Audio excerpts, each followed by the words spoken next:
L'iPhone 14 signe la mort de la carte SIM. Une page se tourne. Apple a dévoilé hier ses nouveaux smartphones haut de gamme, les iPhone 14.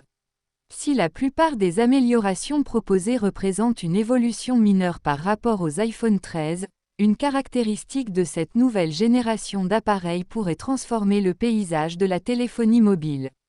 Malgré les dires d'Apple, les iPhone 14, iPhone 14 Plus, iPhone 14 Pro et iPhone 14 Pro Max ne constituent toujours pas une révolution dans le domaine de la téléphonie.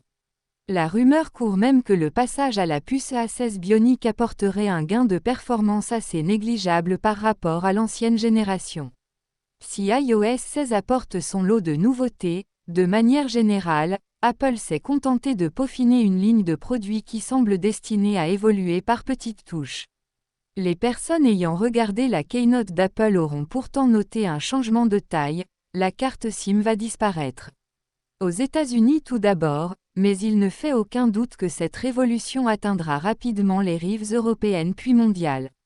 Les utilisateurs d'iPhone 14 vont effectivement abandonner la carte SIM, et cette tendance, après une classique phase de rejet de la part du public et des autres constructeurs, va probablement se propager à tous les acteurs de la téléphonie mobile. Avec l'iPhone 14, ça sent le sapin pour la carte SIM. Abandon de la carte SIM, de la prise casque, ou encore utilisation du port Lightning. Apple est bien connu pour abandonner les standards technologiques pour imposer les siens. Au premier abord, les autres marques raillent les décisions unilatérales et dérangeantes de la firme de Cupertino, comme en témoigne cette vidéo de Samsung se moquant du dernier iPhone 14. Dans les faits pourtant, ils suivent tôt ou tard la tendance dictée par Apple. Apple a donc décidé que la bête carte SIM a fait son temps. Il ne fait aucun doute que la concurrence va également abandonner l'antique puce.